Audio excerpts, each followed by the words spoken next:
एक छोटे अलग थलग गांव में, जो काले ऊंचे पहाड़ों के बीच बसा हुआ था, वहां एक जगह थी जिसे भय गुफा के नाम से जाना जाता था। कहा जाता था कि वहां उन आत्माओं का वास था जो अपनी ही डर में समा गई थी।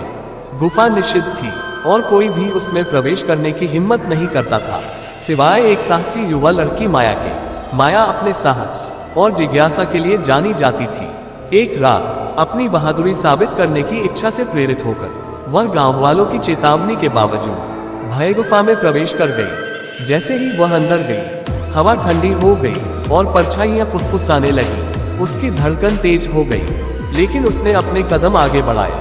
अंदर गुफा विशाल और भयावह थी और दीवारें मानो हिल रही थी।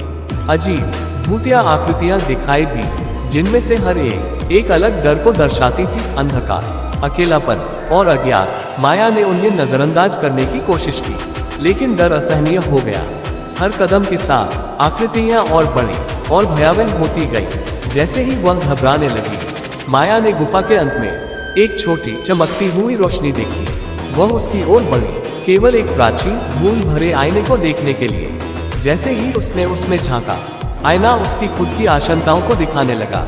असफलता का डर, अकेलेपन का डर, बहादुर न होने का डर। अचानक माया ने समझ लिया, भय गुफा में आत्माएं दुष्ट नहीं थी, वे उसके खुद के डर का प्रतिबिंब थी। वे इसलिए और ताकतवर हो गई क्योंकि वह उनसे डरती थी। यह महसूस करते हुए माया ने गहरी सांस ली और उन आकृतियों का सामना किया।